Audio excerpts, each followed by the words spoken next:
ನಮಸ್ಕಾರ. ಹೊತ್ತ ಕರ್ನಾಟಕ ಮಧ್ಯಾಹ್ನ ನ್ಯೂಸ್ ರೌಂಡಪ್ಗೆ ಸ್ವಾಗತ. ನಾನು ಪ್ರಿಯಾಂಕಾ ಶ್ರೀಗುರು. ಬನ್ನಿ ಕ್ವಿಕ್ ಆಗಿ ನೋಡೋಣ ಇಂದಿನ ಪ್ರಮುಖ ಸುದ್ದಿಗಳನ್ನ. ಧರ್ಮಸ್ಥಳ ಗ್ರಾಮಾಭಿವೃದ್ಧಿ ಯೋಜನೆಗಳು ಬಡ ಜನರ ಪ್ರಗತಿಗೆ ಪೂರಕವಾಗಿವೆ ಎಂದು ಸಂಸದ ಸಾಗರ್ ಖಂಡ್ರೆ ಹೇಳಿದ್ದಾರೆ. ತಾಲೂಕಿನ ಬಾತಂಬ್ರ ಗ್ರಾಮದಲ್ಲಿ ಧರ್ಮಸ್ಥಳ ಗ್ರಾಮಾಭಿವೃದ್ಧಿ ಯೋಜನೆ ವತಿಯಿಂದ ಭಾನುವಾರ ಆಯೋಜನೆ ಮಾಡಿದ ಸಾಮೂಹಿಕ ವರದ ಶಂಕರ ಪೂಜೆ ಮತ್ತು ಧಾರ್ಮಿಕ ಸಭಾ ಕಾರ್ಯಕ್ರಮ ಉದ್ಘಾಟಿಸಿ ಅವರು ಮಾತನಾಡಿದ್ದಾರೆ.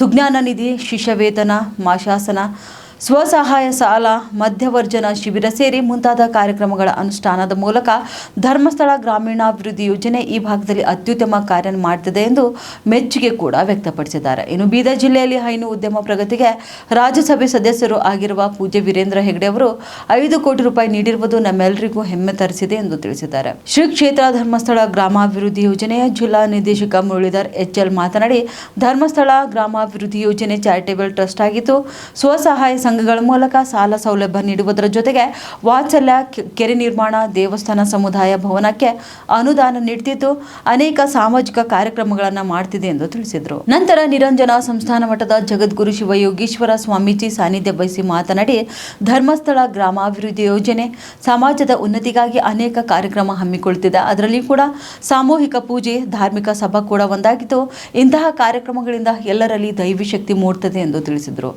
ಇನ್ನು ಅರಣ್ಯ ಅಭಿವೃದ್ಧಿ ನಿಗಮದ ಉಪಾಧ್ಯಕ್ಷ ಹನುಮಂತರಾವ್ ಚೌಹಾಣ್ ಮಾತನಾಡಿದರು. ಈ ಸಂದರ್ಭದಲ್ಲಿ ಗ್ರಾಮ ಪಂಚಾಯಿತಿ ಅಧ್ಯಕ್ಷ ಮಹಾಂತೇಶ್ ಪಾಟೀಲ್, ಪ್ರಮುಖರಾದ ಗೋದಾವರಿ ಸಂಶೆಟ್ಟಿ ಬೀರ್ಗೆ, ಶಂಕರರಾವ್ ಬೋರಾಳೆ, ರವಿ ಗಾಮ, ಅಬ್ದುಲ್ ರೆಹಮಾನ್, ಕಾಶಿನಾಥ್ ಲದ್ದೆ, ಓಂಕಾರ ರಾಮಶೆಟ್ಟಿ, ರವಿ ಚುಡುಗುಪ್ಪೆ ಸೇರಿದಂತೆ ಹಲವರು ಉಪಸ್ಥಿತರಿದ್ದರು. ಇನ್ನು ತಾಲೂಕಾ ಧರ್ಮಸ್ಥಳ ಗ್ರಾಮಾಭಿವೃದ್ಧಿ ಯೋಜನಾಧಿಕಾರಿ ಸಂತೋಷ್ ಸ್ವಾಗತಿಸಿದರು. ದೀಪಕ್ ಠಮ್ಕೆಯನ್ನು ರೂಪಿಸಿದರು. ಜ್ಞಾನೇಶ್ವರ್ ವಂದಿಸಿದರು.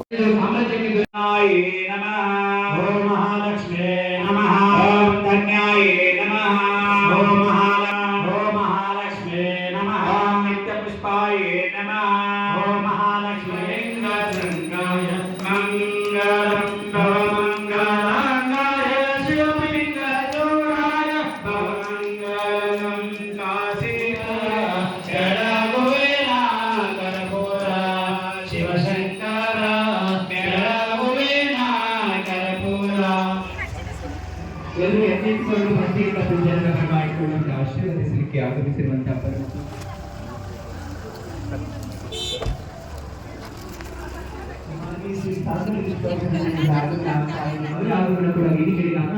ಆಗಮಿಸಿರ್ತಕ್ಕಂಥ ಮಾನ್ಯ ಯುವ ಸಂಸದರು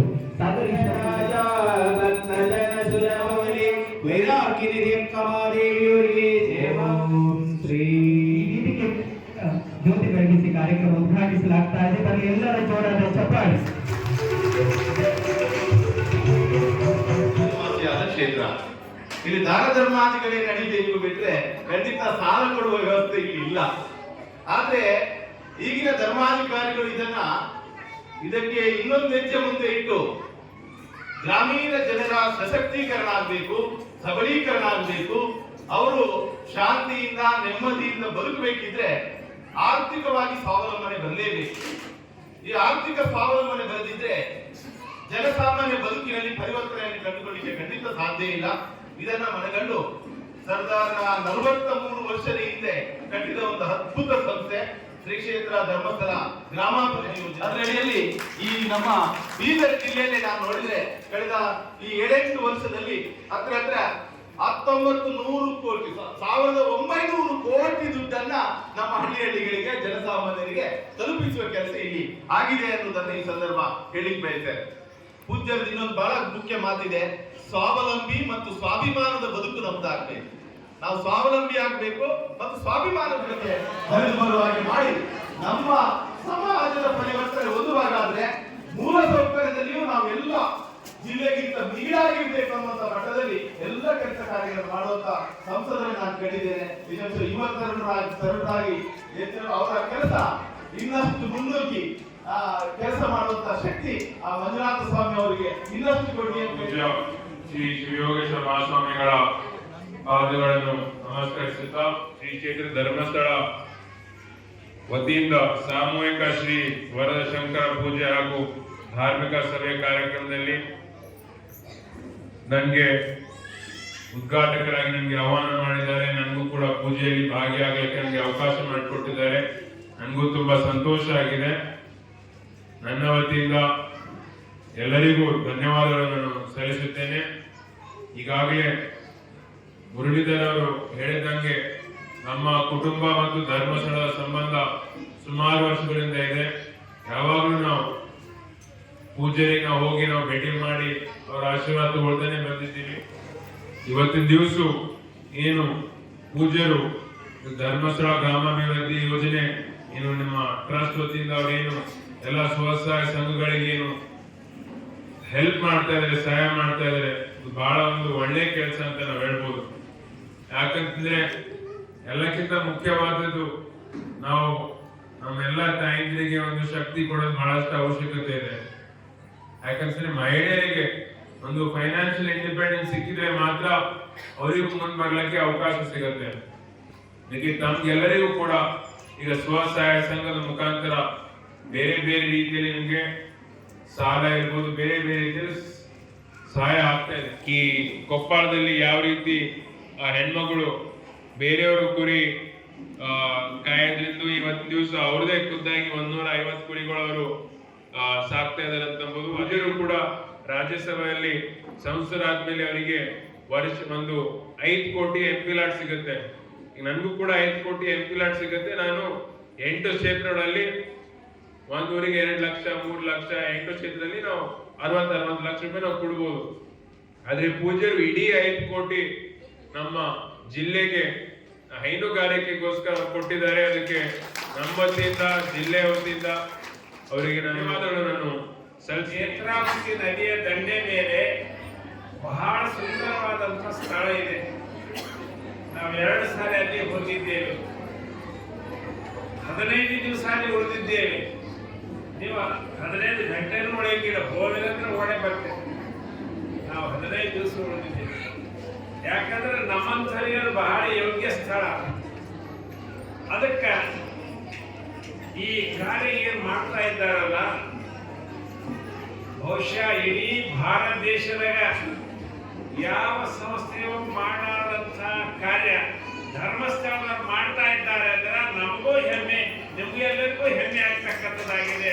ವಾಯುವ್ಯ ಕರ್ನಾಟಕ ರಸ್ತೆಯ ಅಧ್ಯಕ್ಷರ ವಾಹನದಲ್ಲಿ ಶಾಸಕರ ಮಗಳು ಜಾಲಿ ರೈಡ್ ಮಾಡುವ ದೃಶ್ಯ ಸಾರ್ವಜನಿಕರ ಮೊಬೈಲ್ನಲ್ಲಿ ಸೆರೆಯಾಗಿದೆ. ಕಾಗವಾಡ ಶಾಸಕ ರಾಜು ಕಾಗೆ ಅವರ ಮಗಳು ತೃಪ್ತಿಗಾಗಿ ಸುತ್ತಾಡುತ್ತಿರುವ ವಿಡಿಯೋ ಸಾರ್ವಜನಿಕರ ಮೊಬೈಲ್ನಲ್ಲಿ ಸೆರೆಯಾಗಿದ್ದು ಜನಾಕ್ರೋಶಕ್ಕೆ ವ್ಯಕ್ತವಾಗಿದೆ.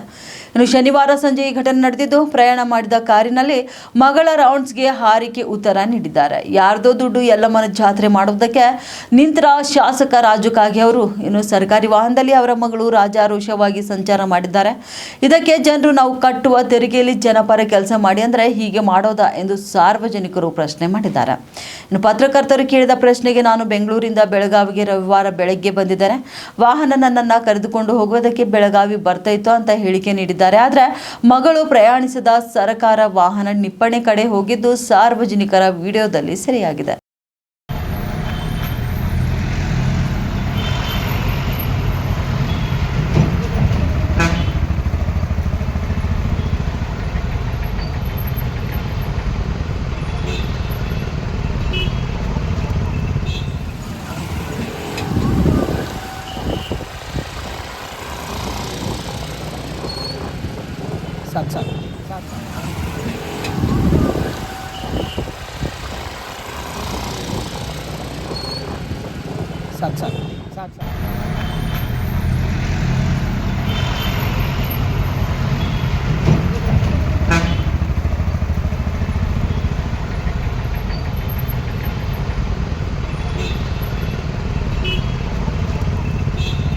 ಯಲಬುರ್ಗಾ ಪಟ್ಟಣದಲ್ಲಿ ಪದವಿ ಪೂರ್ವ ಕಾಲೇಜಿನ ಮೈದಾನದಲ್ಲಿ 1992ರಿಂದ 1993ನೇ ಸಾಲಿನಲ್ಲಿ ವ್ಯಾಸಂಗ ಮಾಡಿದಂಥ ವಿದ್ಯಾರ್ಥಿಗಳ ಸಹಪಾಠಿ ಸ್ನೇಹಿತರ ಬಳಗದಿಂದ ಹಮ್ಮಿಕೊಂಡಿದ್ದ ಗುರುವಂದನಾ ಕಾರ್ಯಕ್ರಮ ಉದ್ಘಾಟಿಸಿ ಅವರು ಮಾತನಾಡಿದರು. ಗುರುಗಳ ಸೇವೆಯನ್ನು ಸ್ಮರಿಸುವುದು ಮತ್ತು ಅವರಿಗೆ ಧನ್ಯತೆ ಸಮರ್ಪಣೆ ಮಾಡುವುದು ಸಾರ್ಥಕ ಕಾರ್ಯವಾಗಿದೆ. ಈ ಶಾಲೆಯಲ್ಲಿ ವ್ಯಾಸಂಗ ಮಾಡಿದ ಹಿರಿಯ ವಿದ್ಯಾರ್ಥಿಗಳು 50 ವರ್ಷದ ನಂತರ ಒಂದೆಡೆ ಸೇರಿ ಕಾರ್ಯಕ್ರಮ ಹಮ್ಮಿಕೊಂಡಿರುವುದು ಶ್ಲಾಘನೀಯ ಎಂದು ಕೊಂಡಾಡಿದರು. ಇನ್ನು ಭವಿಷ್ಯ ರೂಪಿಸುತ್ತಾರೆ. ಪಾಠ ಮಾಡಿದ ಗುರುಗಳು ಯಾವುದೇ ಅಪೇಕ್ಷೆಯಲ್ಲದೆ ಶಿಷ್ಯರ ಭವಿಷ್ಯ ರೂಪಿಸ್ತಾರೆ, ಜೀವನಕ್ಕೆ ಮಾರ್ಗದರ್ಶಕರಾಗ್ತಾರೆ. ಆದರೆ ಇಂದಿನ ಶಿಕ್ಷಣ ಪದ್ಧತಿ ಸಾಕಷ್ಟು ಬದಲಾಗಿದೆ. ಮಕ್ಕಳಿಗೆ ದಂಡಿಸದೆ ಶಿಕ್ಷಿಸದೆ ಪಾಠ ಮಾಡಬೇಕು ಎಂದು ಪಾಲಕರು ತಾಕೀತು ಮಾಡ್ತಾರೆ. ಇದು ಬೇಸರ ಸಂಗತಿ ಎಂದು ಅವರು ಹೇಳಿದ್ದಾರೆ. ಇನ್ನು ಶಿಕ್ಷಕ ಶ್ರೀಕಾಂತ್ ವೈದ್ಯ ಮಾತನಾಡಿ, ವಿದ್ಯಾರ್ಥಿಗಳು ಕಲಿಕೆ ಶ್ರೇಷ್ಠ ಮಟ್ಟದಲ್ಲಿರಬೇಕು ಎಂಬುದಕ್ಕಾಗಿ ಗುರುಗಳು ದಂಡಿಸ್ತಾರೆ. ಇನ್ನು ಬಾಲ್ಯದಲ್ಲಿ ತಿದ್ದದೆ ತಪ್ಪಿಗೆ ಶಿಕ್ಷೆ ನೀಡದೆ ಕಲಿಸುವ ಶಿಕ್ಷಣ ನಿಜವಾದ ಶಿಕ್ಷಣವೇ ಅಲ್ಲ. ಹೀಗಾಗಿ ವಿದ್ಯಾರ್ಥಿಗಳ ಬದುಕು ಹಸನಾಗಲಿ ಎಂದು ಮಾತ್ರ ಶಿಕ್ಷಕರು ಬಯಸ್ತಾರೆ. ಈ ನಿಟ್ಟಿನಲ್ಲಿ ಇಂದಿನ ಶಿಕ್ಷಕ ಪಾಲಕರು ಸಂಬಂಧ ಉನ್ನತೀಕರಣಗೊಳ್ಳಬೇಕು ಎಂದು ಅವರು ತಿಳಿಸಿದರು. ನಂತರ ನಿವೃತ್ತ ಪ್ರಾಂಶುಪಾಲರಾದ GM ನಿಂಗೂಜಿ ಮಾತನಾಡಿ, 50 ವರ್ಷದ ಹಿಂದೆ ನನ್ನಿಂದ ಪಾಠ ಕೇಳಿದ ಮಕ್ಕಳು ಇಂದು ಉನ್ನತ ಸ್ಥಾನ ಗಳಿಸಿದ್ದಾರೆ. ಅವರೆಲ್ಲರೂ ಒಂದೆಡೆ ಸೇರಿ ನಮ್ಮನ್ನ ನೆನಪಿಸಿಕೊಂಡು ಗುರು ವಂದನೆ ಸಲ್ಲಿಸಿರುವುದು ನಮ್ಮ ಬದುಕಿಗೆ ಸುವರ್ಣಗಳಿಗೆ ಎಂದು ಶ್ಲಾಘಿಸಿದರು. ವಿದ್ಯಾಭ್ಯಾಸ ಮುಗಿದ ನಂತರ ವಿದ್ಯಾರ್ಥಿಗಳು ತಾವು ಓದಿದ ಪ್ರಾಥಮಿಕ ಪ್ರೌಢಶಾಲೆ ಗುರುಗಳನ್ನ ನೆನಪಿನಲ್ಲಿಟ್ಕೊಂಡಿದ್ದಾರೆ ಅಂದರೆ ಇದು ಮಾದರಿಯ ಕಾರ್ಯ ಎಂದು ಅವರು ತಿಳಿಸಿದರು. ಹಿರೇಮಠ್, ಚಂದ್ರಶೇಖರ್ ಕಮ್ಮಾರ್, ಚನ್ನಬಸಪ್ಪ ಅಂಗಡಿ, ಅದೇ ರೀತಿಯಾಗಿ ಚೆನ್ನಮ್ಮ ಕಲಾವ್, ದನಿಯಪ್ಪ, ಅದೇ ರೀತಿಯಾಗಿ ದಾವಲ್ ಸಾಬ್, ಈಶಪ್ಪ ಸಾದಾರ್, ಗಂಗನಗೌಡ. ನೆಕ್ಸ್ಟ್ ತಯಾರಿ Gurubasava, Gururaj Beleri, Honnappa Koppal, Hulgappa Kademani, Imam Hussain Tailor, Jagannath Joshi, Jagannath Rathod, Kalagappa Matrangi, Kalagappa Shinde. Hello sir, ಒಂದು ಸೆಕೆಂಡ್. ಹಲೋ, ಒಂದಿಬ್ರು ಆ ಕಡೆ ಬರ್ರಿ, ಅಂದ್ರೆ ಲೇಟ್ ಆಗಿದೆ. ಒಬ್ಬರ ಬರ್ರಿ, ಆಯ್ತು ಬಿಡು. ಅವ್ರು ಹೆಂಗಿರ್ತಾರೆ ಶ್ರೀಕಾಂತ ಬಿಡ ಅವ್ರಿಗೆ.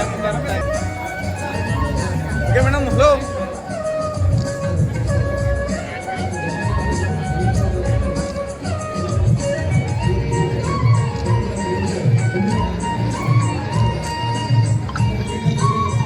ಮಾತಾಡ್ತೀವಿ. ಬಹುಶಃ ನೀವೆಲ್ಲ ನೋಡಿ ಬಣ್ಣ ಸೀರೆ ಬಿಟ್ಟಿರಿ, ಬಣ್ಣದ ಅಂಗಿ ಹಾಕಿರಿ, ಚಂದ ಡ್ರೆಸ್ ಹಾಕಿರಿ, ನೋಡಕ್ಕೆ ಒಂಥರ ಚಂದ. ಮಾತಾಡೋದು ಇಲ್ಲಿ ಏನು ಅಲ್ಲಲ್ಲ, ನೀವು ನೋಡಿ ನೀವು ನೋಡಿ ನಿಮ್ಮವಾಗಿ ಇದನ್ನು ಆಯೋಜನೆ ಮಾಡಿದ್ರು. ಶ್ರಮ ಮತ್ತು ಪ್ರೀತಿ ಮತ್ತು ಭಕ್ತಿ, ಅವರಲ್ಲಿರ್ತಕ್ಕಂಥ ನಂಬಿಕೆ, ಗುರುಗಳ ಮೇಲೆ ಇರ್ತಕ್ಕಂಥ ಅಪಾರವಾಗಿರ್ತಕ್ಕಂಥ ಗೌರವ, ಇವೆಲ್ಲಗಳ ಸಂಕೇತವಾಗಿ ಇವತ್ತ ಕಾರ್ಯಕ್ರಮ ಆಗಿದೆ. ನಮ್ಗೆ ಫೋನ್ ಮಾಡ್ತೀವಿ, ಸರ್ ಬರ್ತಿರಲಿಲ್ಲ ಎಲ್ಲ ಖಂಡಿತವಾಗಿ ಬರ್ತೀವಿ.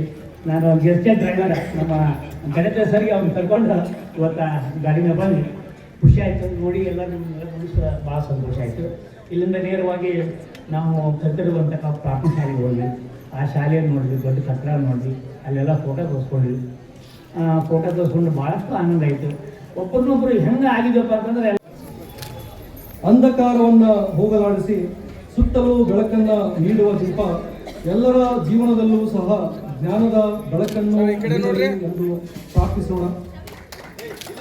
ಹಚ್ಚೋಣ ಬನ್ನಿ ಅಜ್ಞಾನದ ಕತ್ತಲೆಗೆ ಅರಿವಿನ ಕೊರತೆ, ದ್ವೇಷದ ಇರುಳಿಗೆ ಪ್ರೀತಿಯ ಹಣತೆ, ಬೆಳಕು ಉಜ್ವಲಗೊಳ್ಳುವ ಸಂಭ್ರಮವಿದು, ಅಂಧಕಾರ ಕಳೆದು ಜ್ಯೋತಿ ಬೆಳಗಲಿ, ವಿಕಾರಗಳು ತೊಳೆದು ಮಮಕಾರಗಳು ಮೂಡಿ ಬೆಳಗಲಿ ಪ್ರೀತಿ. ಇಂತಹ ಒಂದು ಉದ್ಘಾಟನಾ ಕಾರ್ಯಕ್ರಮವನ್ನು ಮಾಡಿರ್ತಕ್ಕಂತಹ ಎಲ್ಲ ಗುರುವೃಂದಕ್ಕೂ ಪರವಾಗಿ ನಾನು ಅನಂತ ಧನ್ಯವಾದಗಳನ್ನು ನಾವು ಈ ಜ್ಯೋತಿ ನಮ್ಮೆಲ್ಲರ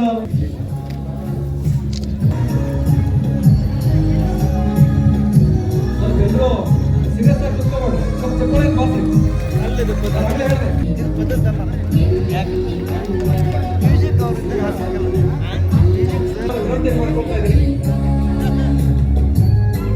ಈ ವೇದಿಕೆ ಮೇಲೆ ಗುರುಗಳ ಒಂದು ಸಮ್ಮುಖದಲ್ಲಿ ನಾವು ನಿಂತ್ಕೊಳ್ಳೋದೇ ಒಂದು ದೊಡ್ಡದಾದಂತಹ ಒಂದು ಅನುಭವ.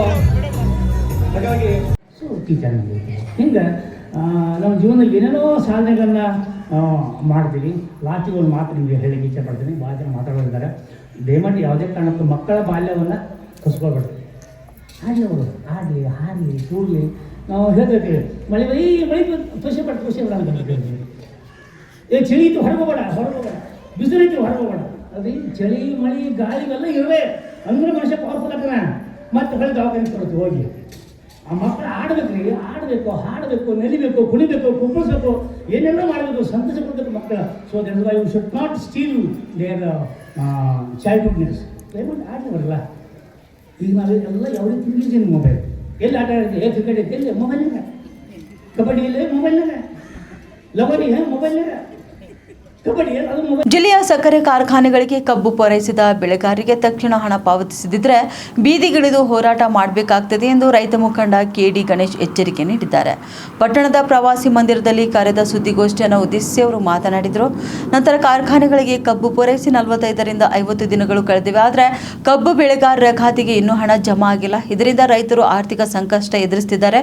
ಈಗಾಗಲೇ ಈ ಬಾರಿಯ ಅತಿವೃಷ್ಟಿ ಹೊಡೆತಕ್ಕೆ ರೈತರು ಸಿಲುಕಿ ತೊಂದರೆ ಅನುಭವಿಸುತ್ತಿದ್ದಾರೆ. ಆದರೆ ಇದೀಗ ಕಬ್ಬಿನ ಹಣ ಪಾವತಿಗೂ ವಿಳಂಬ ಮಾಡುತ್ತಿರುವುದರಿಂದ ಕಬ್ಬು ಬೆಳೆಗಾರರಿಗೆ ಗಾಯದ ಮೇಲೆ ಬರೆ ಎಳೆದಂತಾಗಿದೆ. ಜಿಲ್ಲೆಯ ಎಲ್ಲ ಕಾರ್ಖಾನೆಗಳಿಗೂ ಸೇರಿ ಇದುವರೆಗೂ 1 ಲಕ್ಷ ಮೆಟ್ರಿಕ್ ಟನ್ ಕಬ್ಬು ನುರಿಸಿವೆ. ರೈತರಿಗೆ 30 ಕೋಟಿ ರೂಪಾಯಿ ಪಾವತಿ ಮಾಡಬೇಕಾಗಿದೆ. ಈಗಾಗಲೇ ಜಿಲ್ಲಾಧಿಕಾರಿಗಳು ಕೂಡ ಕಾರ್ಖಾನೆ ಮಾಲೀಕರಿಗೆ ಕಬ್ಬು ಬೆಳೆಗಾರರಿಗೆ ಹಣ ಪಾವತಿಸುವಂತೆ ನೋಟಿಸ್ ಕೂಡ ನೀಡಿದ್ದಾರೆ. ಹಣ ಪಾವತಿ ಮಾಡದೆ ಕಬ್ಬು ಬೆಳೆಗಾರರೊಂದಿಗೆ ಮಾಲೀಕರು ಚೆಲ್ಲಾಟ ಆಡ್ತಿದ್ದಾರೆ. ಇನ್ನಾದರೂ ತಕ್ಷಣವೇ ಎಲ್ಲ ಕಾರ್ಖಾನೆ ಮಾಲೀಕರು ಎಚ್ಚೆತ್ತುಕೊಂಡು ಕಬ್ಬು ಪೂರೈಸಿದ ಎಲ್ಲ ಬೆಳೆಗಾರರ ಖಾತೆಗೆ ಪೂರ್ಣ ಹಣ ಪಾವತಿಸಬೇಕು. ವಿಳಂಬ ಮಾಡಿದರೆ ರೈತರೊಂದಿಗೆ ಸೇರಿ ಬೀದಿಗಿಳಿದು ಹೋರಾಟ ಮಾಡ್ತೇವೆ ಎಂದು ಎಚ್ಚರಿಸಿದರು. ಇನ್ನು ಸುದ್ದಿಗೋಷ್ಠಿಯಲ್ಲಿ ಪ್ರಮುಖರಾದ ಡಾಕ್ಟರ್ ಜಗದೀಶ್ ಭೂರೆ, ಕರಬಸಪ್ಪ ಧೋಳ ಇದ್ದರು. ಪತ್ರಕರ್ತಗೋಷ್ಠಿ ಮಾಡೋ ಉದ್ದೇಶ ಏನಂತಂದ್ರೆ, ನಮಗೆಲ್ಲ ಗೊತ್ತಿದ್ದಂಗೆ ಈ ಕಬ್ಬಿಂದು ಏನು ಬೆಲೆ ದುಡ್ಡು ರೈತರದ್ದು ಏನು ಕಬ್ಬು ಹೋಗ್ಯದ, ಸುಮಾರು ಬೀದರ್ ಜಿಲ್ಲೆದಾಗ ಯಾವುದು ಫ್ಯಾಕ್ಟ್ರಿಗಳು ಅವರಿಗೆ ಪೇಮೆಂಟ್ ಮಾಡಿಲ್ಲ. ಸುಮಾರು ಮಹಾತ್ಮ ಗಾಂಧಿ ಇರ್ಬೋದು, ಗೌರಿ ಶುಗರ್ ಫ್ಯಾಕ್ಟ್ರಿ ಇರ್ಬೋದು, ಯಾವುದೇ ಫ್ಯಾಕ್ಟ್ರಿದವರು ಸುಮಾರು 50 ದಿನ ಮೇಲ್ಗಡೆ ಯಾರು ಕೂಡ ಪೇಮೆಂಟು ಯಾವುದು ಫ್ಯಾಕ್ಟ್ರಿದವ್ರು ಮಾಡ್ತಾ ಇಲ್ಲ. ಸುಮಾರು ವರ್ಷಿಗೆ ಏನಾಯ್ತಿತ್ತು ಅಂದ್ರೆ 15 ಡೇಸ್ 15 ದಿವಸ ಒಳಗಡೆ ಎಲ್ಲ ಪೇಮೆಂಟ್ ಆಯ್ತಿತ್ತು ರೈತರು.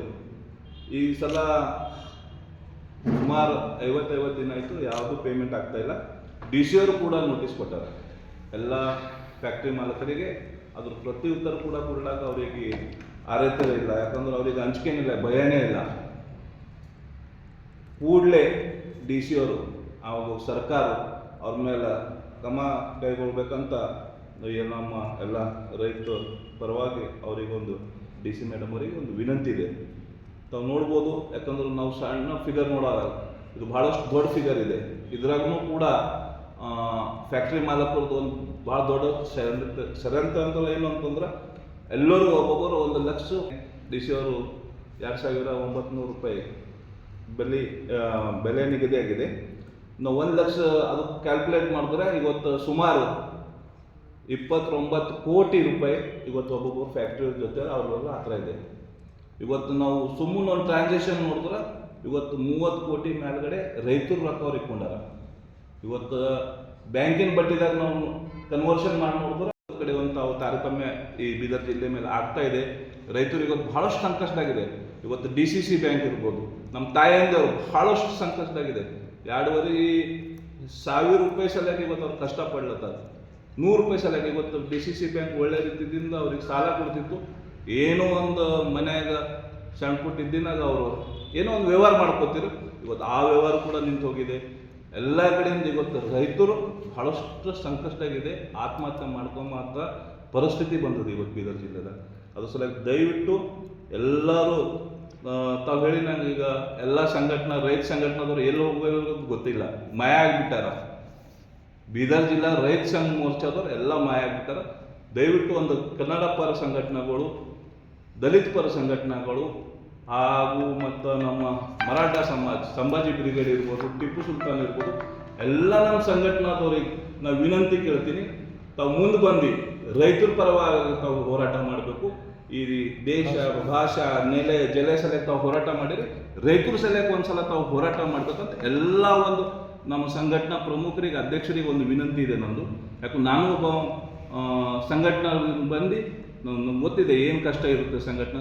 ಖರೆ ಇದು ಒಂದ್ಸಲ ಮತ್ತು ವಿನಂತಿ ವಿಶೇಷ ಆಗಿ ತಾವು ಗುರುಗಳು ಎಲ್ಲ ನಮ್ಮ ಈ ಭಾಗದ ದೊಡ್ಡ ದೊಡ್ಡ ಮಠಾಧೀಶರು ತಾವು ಏನೇನೋ ಬೇರೆ ಬೇರೆ ಒಂದು ಸ್ಟೇಟ್ಮೆಂಟ್ ಕೊಡ್ತಾರೆ ರೈತರ ಪರವಾಗಿ.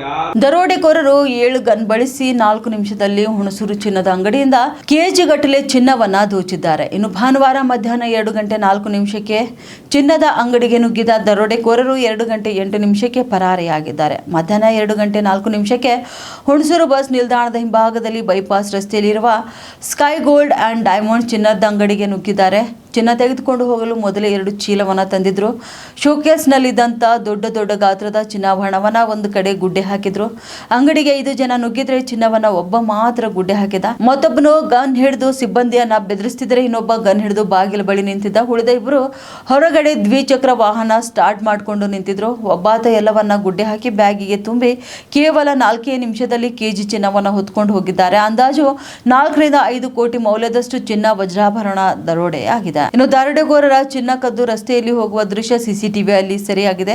ಒಂದು ಬೈಕ್ನಲ್ಲಿ 2 ಮತ್ತೊಂದು ಬೈಕ್ನಲ್ಲಿ 3 ಹುಣಸೂರಿನಿಂದ ಕೆಆರ್ ನಗರಕ್ಕೆ ಬೈಪಾಸ್ ರಸ್ತೆ ಮೂಲಕ ಹೋಗ್ತಿರುವ ವಿಡಿಯೋ ಸೆರೆಯಾಗಿದೆ. ಕೋಗಿಲು ಸಮೀಪ ಅಕ್ರಮ ಕಟ್ಟಡಗಳ ನೆಲಸಮ ವಿಚಾರದಲ್ಲಿ ಕೇರಳದ ಮುಖ್ಯಮಂತ್ರಿ ಪಿಣರಾಯಿ ವಿಜಯನ್ ಮತ್ತು ಅಲ್ಲಿನ ಸಂಸದ ಕೆಸಿ ವೇಣುಗೋಪಾಲ್ ಅವರು ಮಧ್ಯಪ್ರವೇಶ ಮಾಡುವುದಕ್ಕೆ ಬಿಜೆಪಿ ತೀವ್ರವಾಗಿ ಕಿಡಿಕಾರಿದೆ. ಈ ಕುರಿತು ಮಾತನಾಡಿರುವ ಬಿಜೆಪಿ ರಾಜ್ಯಾಧ್ಯಕ್ಷ ಬಿವೈ ವಿಜೇಂದ್ರ ಅವರು ಬೆಂಗಳೂರಿನ ಕೋಗಿಲು ಬಡಾವಣೆಯ ಅಕ್ರಮ ನಿವಾಸಿಗಳ ತೆರವುಗೊಳಿಸಿರುವ ಕ್ರಮ ಕೈಗೊಂಡಿರುವ ಜಿಬಿಎ ಕ್ರಮವನ್ನು ಉಪಮುಖ್ಯಮಂತ್ರಿ ಡಿಕೆ ಶಿವಕುಮಾರ್ ಅವರು ಸಮರ್ಥಿಸಿಕೊಂಡು ಕೇರಳ ಮುಖ್ಯಮಂತ್ರಿ ಪಿಣರಾಯಿ ವಿಜಯನ್ ಅವರ ಹೇಳಿಕೆಯನ್ನು ರಾಜಕೀಯ ಗಿಮ್ಮಿಕ್ ಎಂದು ಟೀಕಿಸಿದರು. ಇದರ ಬೆನ್ನಲ್ಲೇ ಕಾಂಗ್ರೆಸ್ ಪ್ರಧಾನ ಕಾರ್ಯದರ್ಶಿ ಕೆಸಿ ವೇಣುಗೋಪಾಲ್ ಅವರ ಹೇಳಿಕೆಗೆ ಮಣಿದಂತೆ ಪ್ರತಿಕ್ರಿಯಿಸಿರುವ ಡಿಕೆ ಶಿವಕುಮಾರ್ ಅವರು ಊಸರವಳ್ಳಿ ಬಣ್ಣದ ಮಾತುಗಳು ಕರ್ನಾಟಕದ ಸ್ವಾಭಿಮಾನದ ಘನತೆಯನ್ನು ಕುಗ್ಗಿಸಿದೆ ಎಂದು ಕಿಡಿಕಾರಿದ್ದಾರೆ. ಇನ್ನು ಮುಂದೆ ಬರುವ ಕೇರಳ ಚುನಾವಣೆಯನ್ನು ದೃಷ್ಟಿಯಲ್ಲಿಟ್ಟುಕೊಂಡು ಕೇರಳ ಮೂಲದ ಕೆಸಿ ವೇಣುಗೋಪಾಲ್ ಅವರು ಕರ್ನಾಟಕ ಸರ್ಕಾರದ ಮೇಲೆ ತಾವು ನಿಯಂತ್ರಣ ಸಾಧಿಸಿದ್ದೇವೆಂಬುದನ್ನು ಸಾಕ್ಷೀಕರಿಸುವ ನಿಟ್ಟಿನಲ್ಲಿ ಕೋಗಿಲು ಬಡಾವಣೆಯ ಪ್ರಕರಣವನ್ನು ಎಐಸಿಸಿ ಗಂಭೀರವಾಗಿ ಪರಿಗಣಿಸಿದೆ. ಕಾಂಗ್ರೆಸ್ ಸರ್ಕಾರ ಮಾನವೀಯ ದೃಷ್ಟಿಕೋನ ಹರಿಸಿಲ್ಲ ಎಂದು ಅಸಮಾಧಾನಿಸಿ ಸಂತ್ರಸ್ತರಿಗೆ ಸೂಕ್ತ ಪುನರ್ವಸತಿ ಕಲ್ಪಿಸಿಕೊಡುವ ಭರವಸೆ ನೀಡುವ ಹೇಳಿಕೆ ಬಿಡುಗಡೆ ಮಾಡಿರುವುದನ್ನು ಗಮನಿಸಿದರೆ ಕೇರಳ ಚುನಾವಣಾ ರಾಜಕೀಯಕ್ಕೆ ಕರ್ನಾಟಕದ ಹಿತಾಸಕ್ತಿ ಬಲಿಕೊಡಲು ಕಾಂಗ್ರೆಸ್ ಹೈಕಮಾಂಡ್ ಸಿದ್ಧವಾದಂತೆ ಕಾಣ್ತಿದೆ. ಈ ಹಿಂದೆ ಅಂದಿನ ವಾಯ್ನಾಡ್ ಸಂಸದ ರಾಹುಲ್ ಗಾಂಧಿ ಅವರನ್ನು ಖುಷಿಪಡಿಸಲು ಕೇರಳದಲ್ಲಿ ಆನೆ ದಾಳಿಗೊಳಗಾದವರು ಹಾಗೂ ನೆರೆ ಹಾವಳಿಯಲ್ಲಿ ಸಂಕಷ್ಟಕ್ಕೆ ಸಿಲುಕಿದವರಿಗೆ ಮನೆ ಕಟ್ಟಿಕೊಡುವ ಕಾರ್ಯದಲ್ಲಿ ವಿಶೇಷ ಆಸಕ್ತಿ ವಹಿಸಿದ ಕರ್ನಾಟಕದ ಕಾಂಗ್ರೆಸ್ ಸರ್ಕಾರ ಪ್ರತಿ ಹಂತದಲ್ಲೂ ಕೂಡ ಕರ್ನಾಟಕದಲ್ಲಿ ಕೇರಳ ದರ್ಬಾರ್ ನಡೆಯಲು ಅವಕಾಶ ಮಾಡಿಕೊಡ್ತಿರುವುದು ಕನ್ನಡಿಗರ ಸ್ವಾಭಿಮಾನವನ್ನು ಅಡವಿಟ್ಟಂತಾಗಿದೆ ಎಂದು ವಾಗ್ದಾಳಿ ನಡೆಸಿದ್ದಾರೆ. ನಾನು ಕೂಡ ಒಬಿಸಿ ವರ್ಗಕ್ಕೆ ಸೇರಿದವನೇ, ಒಕ್ಕಲಿಗ ಸಮುದಾಯ ಒಬಿಸಿಗೆ ಸೇರಿದಲ್ಲವೇ ಎಂದು ಉಪಮುಖ್ಯಮಂತ್ರಿ ಡಿಕೆ ಶಿವಕುಮಾರ್ ಅವರು ಭಾನುವಾರ ಪ್ರಶ್ನಿಸಿದ್ದು, ಈ ಮೂಲಕ ಸಿದ್ದರಾಮಯ್ಯ ಮಾತ್ರ ಹಿಂದುಳಿದ ನಾಯಕರಲ್ಲ ಎಂಬ ಸಂದೇಶವನ್ನು ರವಾನಿಸಿದ್ದಾರೆ.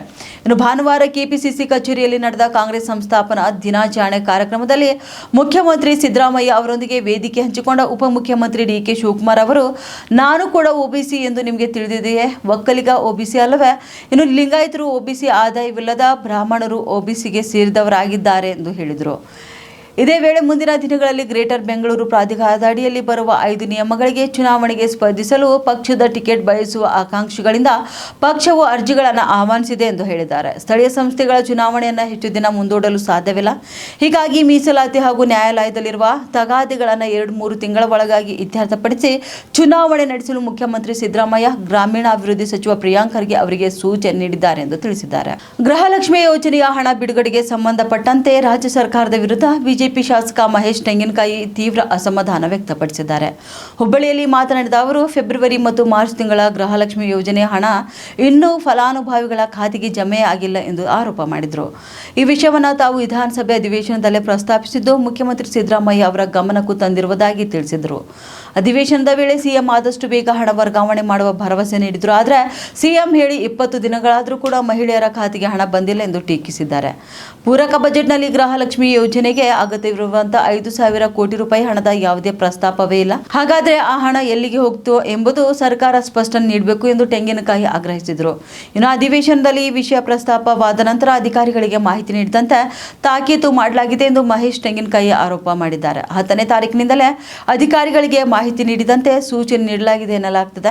ಮಹಿಳಾ ಮತ್ತು ಮಕ್ಕಳ ಕಲ್ಯಾಣ ಇಲಾಖೆ ನಿರ್ದೇಶಕರಿಗೆ ಫೆಬ್ರವರಿ ಮಾರ್ಚ್ ತಿಂಗಳ ಹಣದ ಬಗ್ಗೆ ಮಾಹಿತಿ ಕೇಳಿದರೂ ಕೂಡ ಸ್ಪಷ್ಟ ಉತ್ತರ ಸಿಕ್ಕಿಲ್ಲ ಎಂದು ತಿಳಿಸಿದ್ದಾರೆ. ಇತರೆ ಜಿಲ್ಲೆಗಳಿಗೂ ಕೂಡ ಮಾಹಿತಿ ಕೇಳಿದರೂ ಯಾರೂ ಪ್ರತಿಕ್ರಿಯೆ ನೀಡಿಲ್ಲ. ಮೊದಲು ಹಣ ಜಮೆಯಾಗಿದೆ ಎಂಬ ಗೊಂದಲಕಾರಿ ಉತ್ತರ ನೀಡಿದ ಅಧಿಕಾರಿಗಳು ನಂತರ ಕೆಲ ಜಿಲ್ಲೆಗಳಲ್ಲಿ ಫೆಬ್ರವರಿ ಮತ್ತು ಮಾರ್ಚ್ ತಿಂಗಳ ಹಣ ಇನ್ನೂ ಜಮೆಯಾಗಿಲ್ಲ ಎಂದು ಒಪ್ಪಿಕೊಂಡಿದ್ದಾರೆ ಎಂದು ಮಹೇಶ್ ತೆಂಗಿನಕಾಯಿ ಹೇಳಿದ್ದಾರೆ. ಸರ್ಕಾರ ಈ ಬಗ್ಗೆ ಸ್ಪಷ್ಟನೆ ನೀಡಬೇಕು ಎಂದು ಅವರು ಆಗ್ರಹಿಸಿದ್ದಾರೆ. ಬಾಂಗ್ಲಾದೇಶದಲ್ಲಿ ಹಿಂದೂಗಳ ಮೇಲಿನ ಹಿಂಸಾಚಾರ ಮತ್ತಷ್ಟು ಹೆಚ್ಚಾಗಿದೆ. ಬಾಂಗ್ಲಾದೇಶದಲ್ಲಿ ಹಿಂದೂಗಳ ಮನೆಗೆ ಬೆಂಕಿ ಹಚ್ಚಲಾಗಿದೆ. ಇನ್ನು ಹಿಂದೂ ಯುವಕ ದೀಪು ಚಂದ್ರ ದಾಸ್ ಗುಂಪು ಹತ್ಯೆ ಖಂಡಿಸಿ ಕೋಲ್ಕತ್ತಾ ಮತ್ತು ಪಶ್ಚಿಮ ಬಂಗಾಳದಾದ್ಯಂತ ಹಲವು ಜಿಲ್ಲೆಗಳಲ್ಲಿ ಪ್ರತಿಭಟನೆಗಳು ಒಂದೆಡೆ ನಡೆಯುತ್ತಿವೆ. ಫಿರೋಜ್ಪುರದ ಡುಮ್ರಿ ಟೋಲಾ ಗ್ರಾಮದಲ್ಲಿರುವ ಸಹ ಅವರ ನಿವಾಸಕ್ಕೆ ಬೆಂಕಿ ಹಚ್ಚಲಾಗಿದೆ. ಚಿಟ್ಟೋಗ್ರಾಮ್ನ ರೌಜಾಜ್ನಲ್ಲಿ ಜಿಹಾದಿಗಳು ಬೆಳಗಿನ ಜಾವ ಹಿಂದೂ ಮನೆಗಳಿಗೆ ಅದೇ ರೀತಿ ಬೆಂಕಿ ಹಚ್ಚಿದ್ರು. ದೇಶದಲ್ಲಿ ಉಳಿದಿರುವ ಎಲ್ಲ ಹಿಂದೂ ಮನೆಗಳನ್ನ ಹೀಗೆ ಸುಡುತ್ತಾರೆಯೇ, ಹಿಂದೂಗಳನ್ನ ಸಜೀವ ದಹನ ಮಾಡುವುದೇ ಅವರ ಗುರಿಯೇ ಎನ್ನುವ ಅನುಮಾನ ಈಗ ಮೂಡಿದೆ. ಕರ್ನಾಟಕ ಕಾಂಗ್ರೆಸ್ ಸರ್ಕಾರದ ಮಹತ್ವಾಕಾಂಕ್ಷಿ ಶಕ್ತಿ ಯೋಜನೆಯನ್ನು ಪರಿಣಾಮಕಾರಿಯಾಗಿ ಜಾರಿಗೊಳಿಸುವ ಉದ್ದೇಶದಿಂದ ಪಂಚ ಗ್ಯಾರಂಟಿ ಯೋಜನೆಗಳ ಅನುಷ್ಠಾನ ಪ್ರಾಧಿಕಾರ ಸಮಿತಿಯ ಚಿಟಗುಪ್ಪ ಘಟಕದ ವತಿಯಿಂದ ಬೀದರ್ ದಕ್ಷಿಣ ಕ್ಷೇತ್ರದ ಗೋವಿಂದ ತಾಂಡ ಹಾಗೂ ಗೂಡಿ ತಾಂಡ ಗ್ರಾಮಗಳಿಗೆ ಬಸ್ ವ್ಯವಸ್ಥೆ ಕಲ್ಪಿಸಲಾಗಿದೆ. ಈ ಪ್ರದೇಶ ಸಾರ್ವಜನಿಕರು ಹಾಗೂ ವಿದ್ಯಾರ್ಥಿಗಳು ಬಸ್ ಸೌಲಭ್ಯ ಇಲ್ಲದೆ ತೀವ್ರ ತೊಂದರೆ ಅನುಭವಿಸುತ್ತಿರುವುದನ್ನು ಗಮನಿಸಿದ ಪಂಚ ಗ್ಯಾರಂಟಿ ಸಮಿತಿ ಮತ್ತು ಮಾಜಿ ಶಾಸಕ ಅಶೋಕ್ ಖೇಣಿ ಅವರ ನಿರ್ದೇಶನದ ಮೇರೆಗೆ ಬಸ್ ವ್ಯವಸ್ಥೆ ಒದಗಿಸಲಾಗಿದ್ದು, ಪೂಜೆ ಸಲ್ಲಿಸಿ ಅಧಿಕೃತವಾಗಿ ಚಾಲನೆ ನೀಡಲಾಯಿತು.